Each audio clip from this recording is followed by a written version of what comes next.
Driving to me, it is more than just getting from point A to point B. It is a way of life.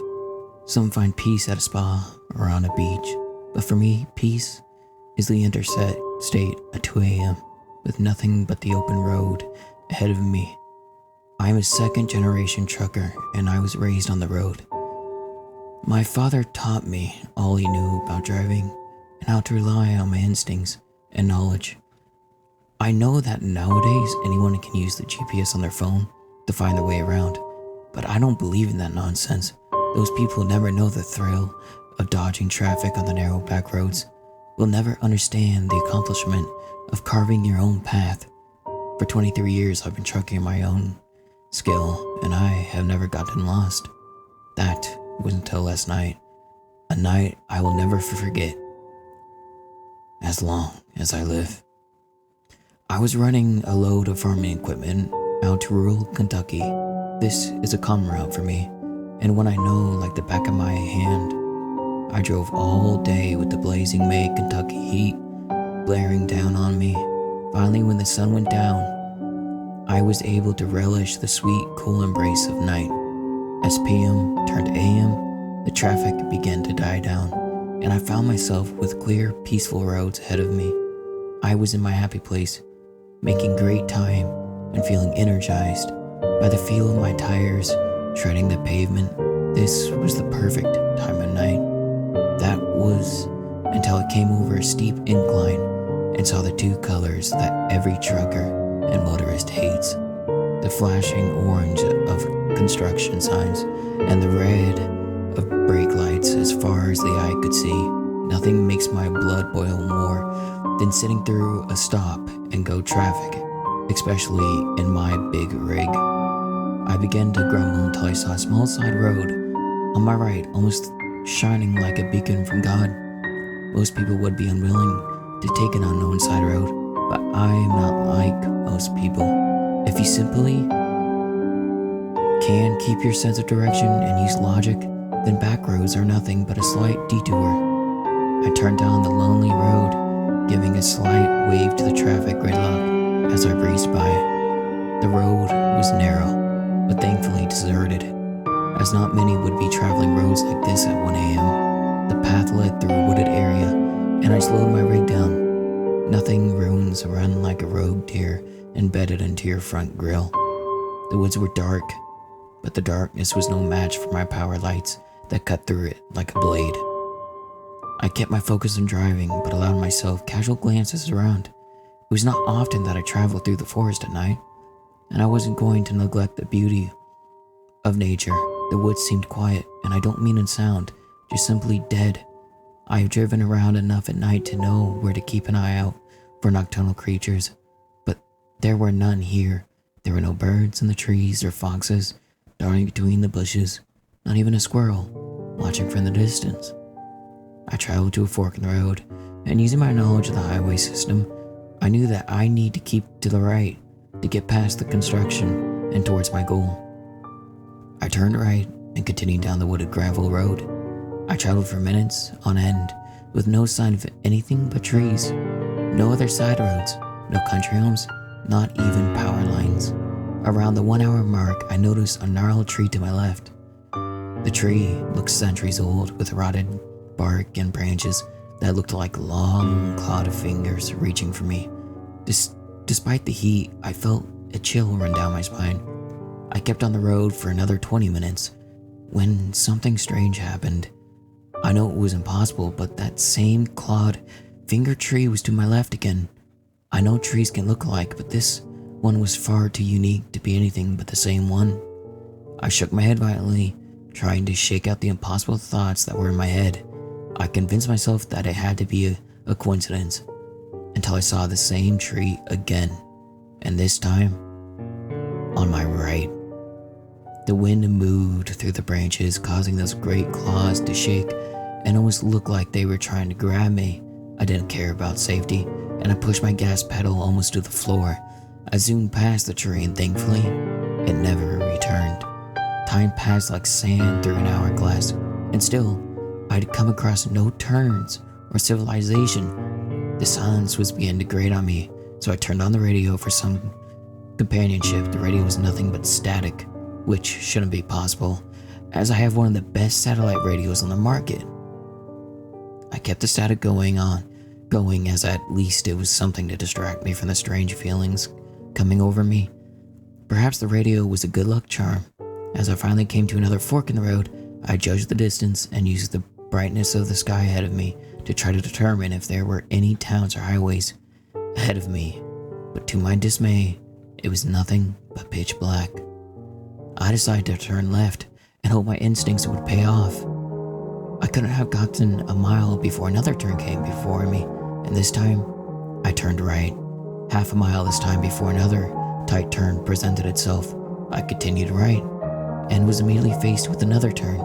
There was barely enough room for my truck to turn left.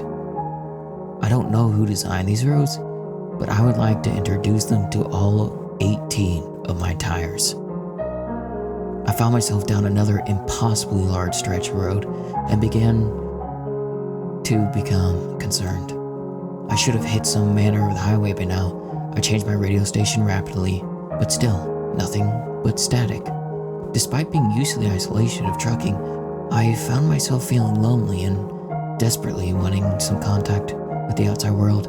A bright light on my left-hand side may have answered my prayers. Through the trees on another deserted road was a big rig just like mine.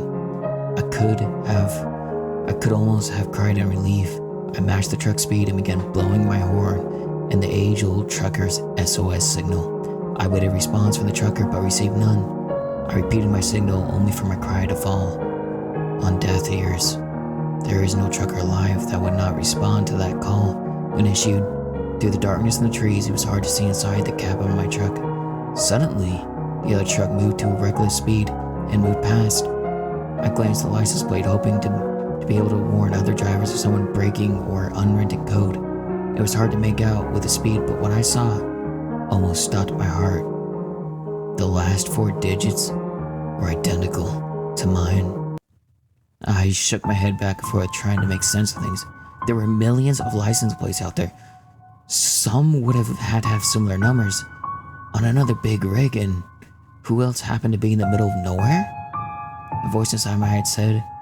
I chose to ignore the voice and looked for signs of where the truck could have gone, but all traces of it and the road it was traveling down had disappeared.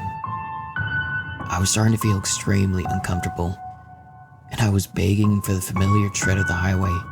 Even stop and go construction was better than this. The radio static continued, but every now and then, I could almost swear that I could hear voices coming through. I turned up the volume, and for a moment, I thought I heard 2 words that shouldn't be coming from the radio. Jingle bells. Who the hell was playing Jingle Bells in May? None of it made sense, and I convinced myself that it was all in my head. But that's when I saw it. Out of my left window, there was a patch of swamp with snow piled high. That was completely impossible. Even in the tree canopy, there is no possible way snow could have survived in this May Kentucky heat, yet there it was, shining in the light of the moon, fresh as a cup of coffee in the morning. I began to slow down. I had to check to see if what I was seeing was real. I pulled to a stop and started reaching for my handle when a large shadow moved past my door. I was completely startled, and my blood went cold. I looked all around for what made the shadow, and yet nothing was around. Whatever made it had disappeared, and it wasn't the only thing. The snow had completely vanished, as if it had never been. I began slapping my face to feel the sting that told me I wasn't dreaming. I put my truck back in drive and began traveling again. I was more lost than I'd ever been.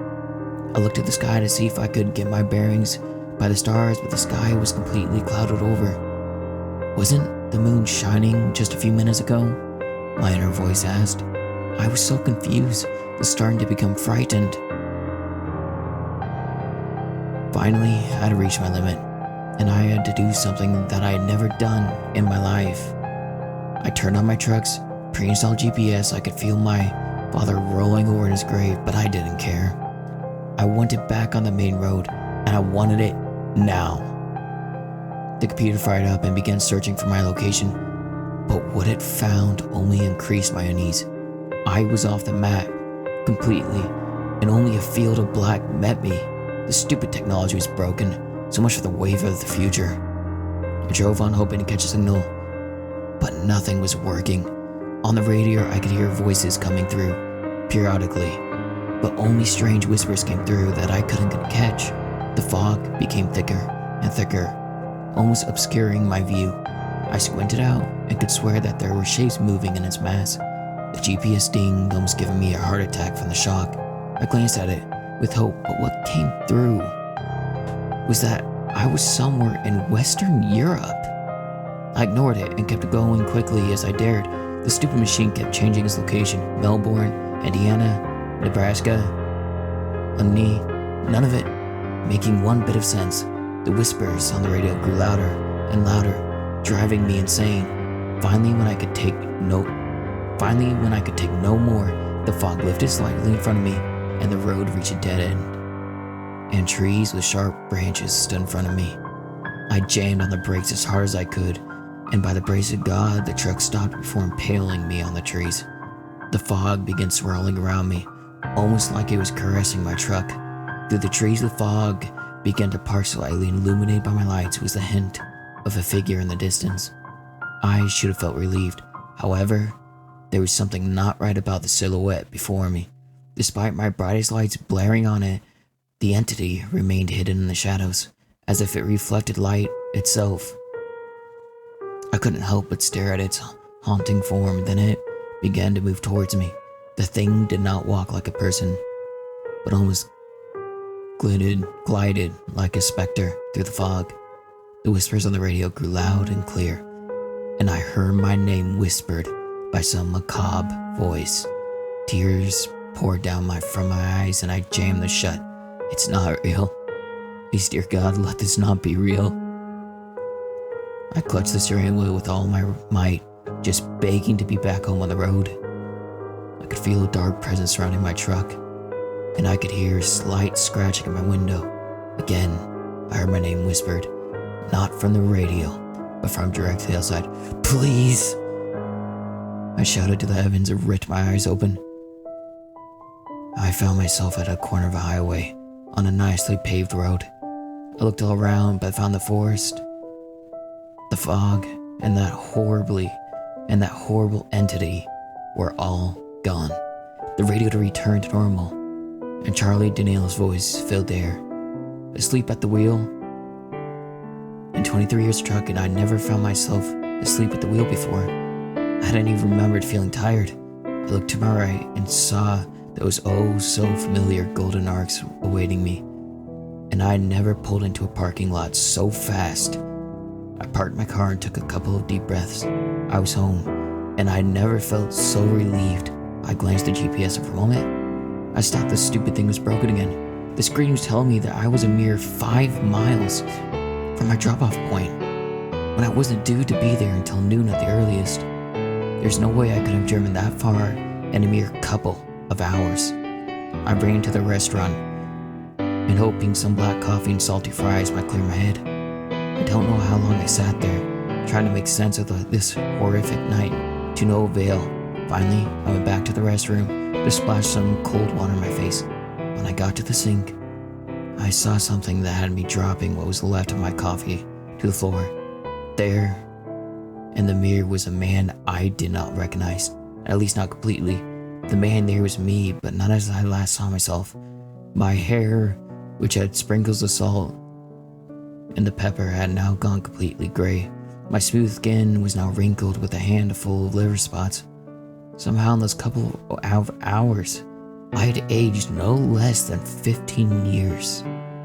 I would have sworn I was dreaming if I could not feel the sting of the hot coffee on my leg. I have dropped off my load and am now sit in a parking lot for the first time, dreading the drive back home. My sanctuary has become a prison, and now I fear that I can no longer stand to drive those long trips. I face a future where I have no idea what I am supposed to do with my life. I still have no idea what I encountered last night, but I know deep down in my soul that it was real. I believe this was a warning to all drivers who would dare traverse the dark back pathways of the world. Please, for the love of all that you hold dear, stick to the road.